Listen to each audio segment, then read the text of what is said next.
What's up, Peach Giant fans? Uh, well, I don't know what to say. Um, Quick rundown of the game. Um, now, um, I'm not a football player. I'm a basketball player. Um, and I know football, and I've learned a lot of football throughout the years. But I'm starting to see what people are talking about when they say Daniel Jones is a one read guy. He made two bad throws in my opinion, rather. And it's like he's locked on one dude, and that's where he's going. That's where he's going with the ball, bro. And you can't do that in the NFL. You got to go through your reads, you got to go through your progressions, you got to go through your layers.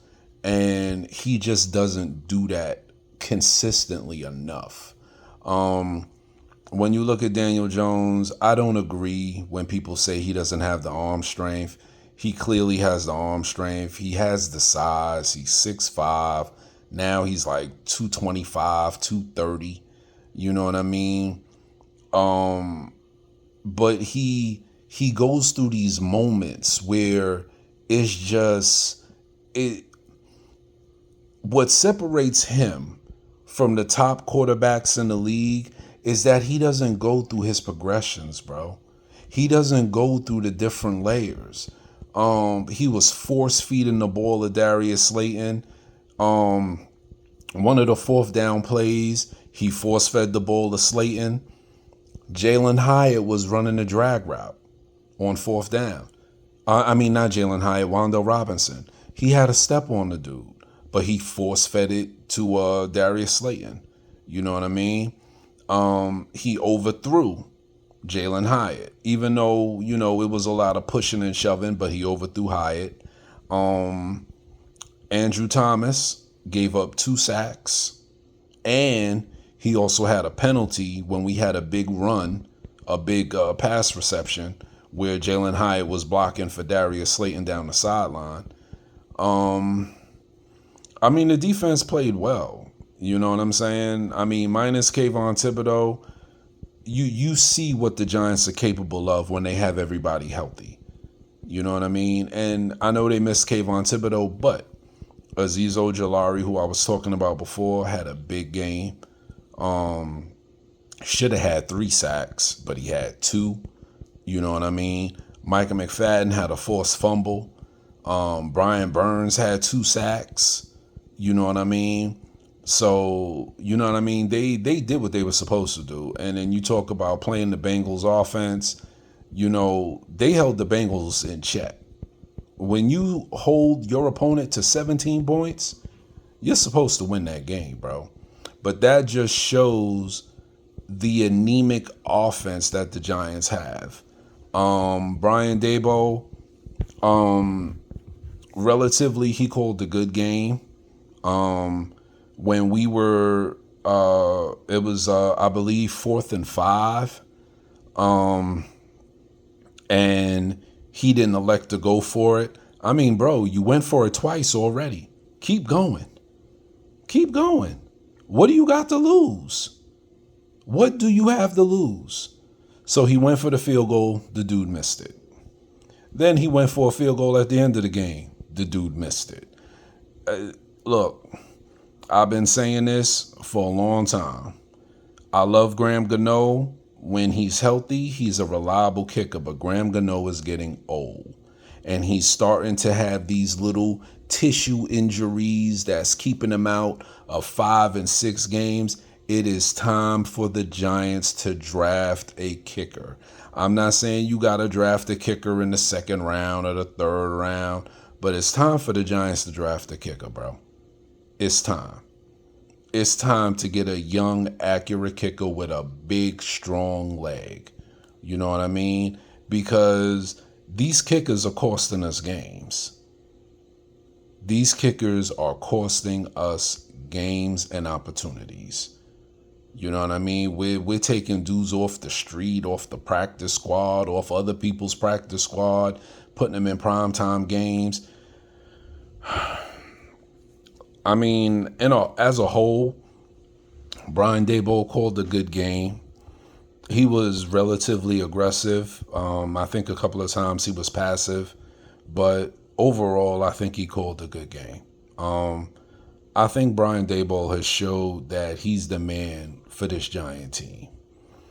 To my Giant fans out there, when this upcoming draft comes, we do not need to take a quarterback in the first round. Okay? We do not need to take a quarterback with the top 10 pick. This is a deep draft. There's a lot of quarterbacks, and somebody is going to fall to the second round. We need to take best player available, whether that be wide receiver Trey Harris from Ole Miss, who I was talking about last year. I thought he was going to come out, but looks like he's going to come out this year. Luther Burden from Missouri. Emeka Ibuka from Ohio State.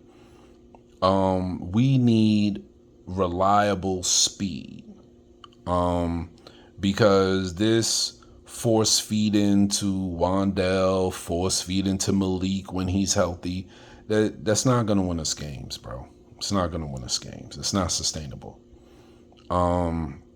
We need more weapons, and it's clear that we need more weapons. Tyrone Tracy is a good back, but I don't know if he's ready to be a feature back. You know what I mean? I would like to see the Giants take best player available, preferably a wide receiver. Second round, take a quarterback. Third round, take a running back. That's what I would like to see, ideally. If they stay at their top 10 pick, if the draft was to be held today. I still think they're going to win 9-10 games. This one hurts just because of the fact that this game was winnable. The defense played their ass off. They played their ass off. And they held Jamar Chase in check. They held T. Higgins in check. They went for an all-out blitz and they got burned, which Chase Brown ran in for a touchdown. That basically sealed the game right there. Because they was within a field goal, I believe. So that's what basically broke the game open. But they were consistent with the run. Tyrone Tracy, he played well. They just need more weapons, bro. They need more weapons. And, they're showcasing Darius Slayton. Maybe that means they're going to trade him. I don't know. But they made me proud this week. Even though they lost, I was proud to say, yo, I'm a Giant fan, man, because they played their ass off. You know what I mean? Anytime you hold Joe Burrow to under 300 yards passing, no touchdown passes, you know what I'm saying? You sack them 4 times. You know what I mean? You force a fumble. You could have had 2, but, it's like, if normally people will say, what? Oh, yeah, you're winning that game. But that just shows the Giants don't have enough firepower on offense. And that's what they need. So next week we got Philly. It's going to be a tough game. Saquon, he's going to be pumped, jacked. What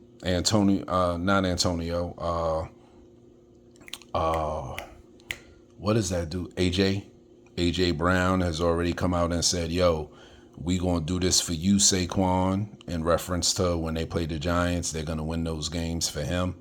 So we got to step up.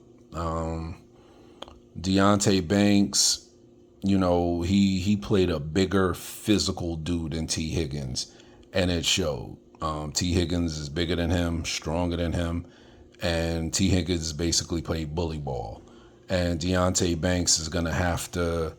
He's gonna have to realize that when you play off, people are gonna run slants. He has too much speed and too much quick turn direction to where don't be afraid to get beat deep, bro. Don't be afraid to get beat deep. You can't be a corner in the NFL and be afraid to get beat deep. You know, he has to shut down them quick slants and he has to start jumping routes. He has to start showing that he's a number one corner. He has to start playing the ball and jumping routes. Brian Burns stepped up. Micah McFadden had a decent game. Akereke had a decent game. Andrew Phillips, you know, a lot of people were talking about him in the beginning of the season. Oh, I don't think that's a good pick. I was like, yo, Andrew Phillips is going to be all right. And you see Andrew Phillips, Darnay Holmes is no longer with the Giants because of Andrew Phillips. So, but, you know, back to the drawing board. But, you know, I'm proud of my Giants, man. And, you know, they showed a lot of heart. They showed a lot of grit. And doing this, what they did against Cincinnati, doing this against probably anybody else, they win that game. You know what I mean? But too many mental mistakes. They let Joe Burrow run for like a 50-yard touchdown. All the time, bro, we preach gap integrity. You have got to stay in your lanes. That wide nine shit that Philadelphia be running, fuck that shit. Move them defensive end, move them edge rushers in and beat your man up. You know, they're too talented to not beat a man up. You know what I mean? They're too talented for that. That wide nine shit, they left the whole side of the field wide open for Joe Burrow, man. And they let Joe Burrow scamper for 57 yards. You know what I mean? I mean, the Giants played a good game, man. They played a good game defensively. You know, it was just a couple of busted plays, but Cincinnati capitalized on it. And that's what separates the good teams from the bad teams. And I don't think the Giants are a bad team. They can be better. And they could be better with execution. They could be better with sound football play. And they could be better with utilizing their weapons. I saw one play where they went empty backfield and 5 pass catches. One play. There's no reason for that. There's no reason for that. They should have been spreading those Cincinnati Bengals out all day long. But the problem is you don't have a guy at quarterback who goes through progressions. You know what I mean? And Daniel Jones, he doesn't go through progressions. I think Daniel Jones is a good quarterback. People beat up on him and this and that. But that's his one flaw, is that he doesn't go through his progressions to see what's the best option. You know, that's what separates him from the best quarterbacks in the league, in my opinion, like I said. But, you know, we're 2-4. So, you know, back to the drawing board, and we'll see what happens. And, you know, I'll make another video towards the end of the week when we get ready to play Philly. But for right now, please like, subscribe, comment. If you don't like anything I said, if you agree with anything I said, please leave your comments below. Subscribe to the channel. Tell your family and friends about it. I'll make more content, keep the content rolling. And, you know, we'll just keep this thing going, man. And, you know, Big Blue, man. We gotta go get it, man. We gotta go get it. All right. Peace. Love y'all. Have a good night and talk to you soon. Later.